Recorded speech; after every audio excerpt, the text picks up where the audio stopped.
Hi, welcome to the third video of the Intermediate Learning Path. In this video, we will build on top of the previous two and learn some new data transformation techniques.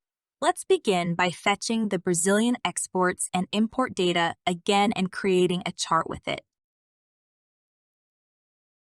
You can see that January and February data are usually much lower than those of the rest of the year.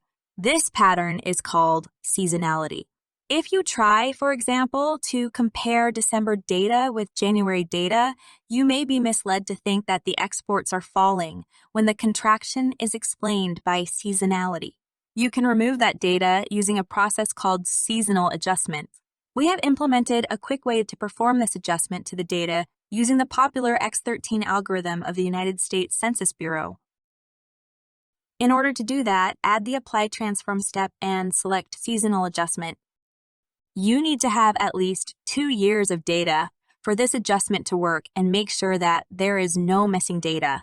At least 5 years is recommended for the results to make sense.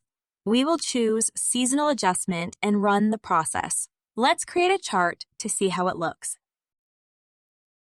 See how the new series is less noisy than the original one, and how the summer contractions are no longer there. The next thing we are going to do is to transform the data to see how much it represents in terms of GDP. We will combine things that we have learned in the previous 2 videos. First, we will calculate a 12-monthly rolling sum. To do so, let's add the step Calculate Variable. Follow me here. We will see this step in depth in the Advanced Level Learning Path. The formula that we will be using is rolling sum. We have to pick the variable and the number of periods in the rolling window.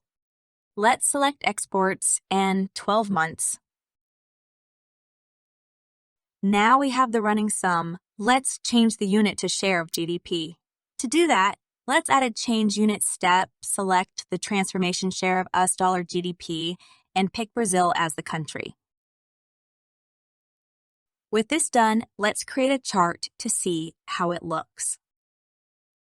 Pick the variable 12 months US dollars GDP and click Save. That's it. Now every time the original data is updated, the chart will recreate itself. Congratulations! You have completed the intermediate level learning path. You know how to create pipelines and do basic transformations on your data. Move on to the advanced level learning path to discover more charting and pipeline features.